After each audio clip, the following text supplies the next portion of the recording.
Hi friends, welcome to my channel. ఈరోజు video జీడిపప్పు ఉప్మా అండి. ఇదైతే టేస్ట్ చాలా బాగుంటుంది. ఎప్పుడు ట్రై చేయకపోతే ఒకసారి ఇలా వెజిటేబుల్స్ వేసి జీడిపప్పు వేసి ట్రై చేయండి, చాలా రుచిగా ఉంటుంది. అయితే ఇక్కడ నేను ఉప్మాకు కావాల్సినవన్నీ కూడా నీట్గా వాష్ చేసి పెట్టుకున్నానండి. ఇప్పుడు వాటిని ముక్కలుగా తరిగి పెట్టుకున్నాను. ఇది సూజీ రవ్వ ఉప్మా అండి, లేదంటే బొంబాయి రవ్వ ఉప్మా అని కూడా అంటారు. 1 కప్పు రవ్వ అయితే తీసుకున్నానండి. ఇప్పుడు దీని తయారీ విధానం చూద్దాము. ముందుగా ప్యాన్ పెట్టుకోవాలండి. అందులోకి 1 స్పూన్ నెయ్యి వేసాను, అలాగే కొంచెం ఆయిల్ వేసానండి. ఒకవేళ మీకు నెయ్యి ఇష్టం లేకపోతే మొత్తం ఆయిల్ వేసుకోవచ్చండి. నెయ్యిని ఇష్టపడే వాళ్ళు మొత్తం నెయ్యితో కూడా చేసుకోవచ్చు. అది హీట్ అయ్యాక నేను ఇక్కడ పచ్చిశనగపప్పు, మినప్పప్పు, ఆవాలు వేస్తున్నానండి. తగినంత వేసుకోవాలి. తర్వాత అల్లం ముక్కలు, జీడిపప్పు వేసుకొని ఫ్రై చేసుకోవాలి. జీడిపప్పు ఇష్టపడితే ఇంకా ఎక్కువగా కూడా వేసుకోవచ్చండి. ఇది ఫ్రై చేసుకున్నాక ఒక ఉల్లిపాయ వేసాను. సన్నగా పొడుగ్గా తరిగిన ఉల్లిపాయ ముక్కలు, పచ్చిమిర్చి వేసుకొని ఒకసారి కలుపుకోవాలి. మీరు కనుక ఫస్ట్ టైం మా ఛానల్ చూస్తున్నట్టయితే please like, share, subscribe, comment చేయండి. అయితే ఉల్లిపాయలు కలుపుకున్నాక క్యారెట్ ముక్కలు, బఠానీ, కరివేపాకు వేసుకొని వేయించుకోవాలండి. మీరు బఠానీ ఇష్టం లేకపోతే స్కిప్ చేసేయచ్చు. ఇలా వెజిటేబుల్స్ చేసి ఇవ్వడం వల్ల పిల్లలకి టేస్ట్ బాగుంటుంది, అలాగే హెల్తీగా కూడా ఉంటుందండి. ఇవి సాఫ్ట్గా అయ్యేంతవరకు కూడా కుక్ చేసుకోవాలి, వేయించుకోవాలండి. మనకి క్యారెట్ని నొక్కి చూస్తే అది కొంచెం సాఫ్ట్గా అవ్వాలి.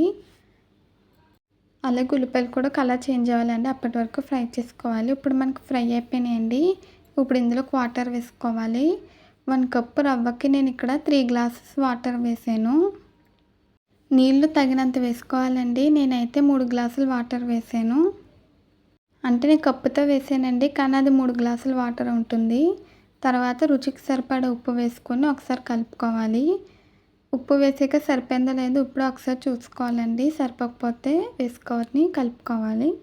మీలో ఎంతమందికి జీడిపప్పు ఉప్మా అంటే ఇష్టమో కామెంట్స్లో తెలియచేయండి. ఈ ఉప్మా అయితే సూపర్ టేస్టీగా ఉంటుంది. నీళ్ళు బాగా మరగాలండి. మరిగాక అప్పుడు మనం ఉప్మా రవ్వ వేసుకుంటూ కలుపుకుంటూ ఉండాలి.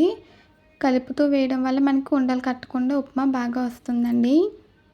రవ్వ వేసాక బాగా కలుపుకోవాలి. ఇప్పుడైతే నేను స్టవ్ ఆఫ్ చేసానండి. మనకి ఉప్మా కూడా ఉడికిపోయింది.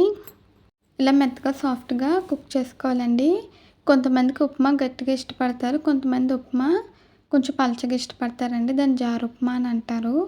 మా ఇంట్లో ఎక్కువగా అయితే నేను జారు ఉప్మానే చేస్తానండి. ఉప్మాను వేడివేడిగా సర్వ్ చేసుకుంటే చాలా బాగుంటుంది. అంతేనండి, చాలా ఈజీగా టేస్టీగా మనకి వేడివేడిగా జీడిపప్పు ఉప్మా రెడీ అయిపోయింది. ఇది మొదటిసారి వండే వాళ్ళు కూడా చాలా ఈజీగా తయారు చేసుకోవచ్చండి. ఈ ఉప్మాని కొంతమంది చట్నీతో సర్వ్ చేసుకుంటారు, కొంతమంది పైనుంచి పంచదార వేసుకొని సర్వ్ చేసుకుంటారండి. ఇంకొంతమంది ఆవకాయ పచ్చడి కానీ మాగాయ పచ్చడితో కూడా ఇష్టంగా తింటారు. కొంతమందికి అయితే ఇలా ప్లెయిన్ ఉప్మానే ఇష్టమండి.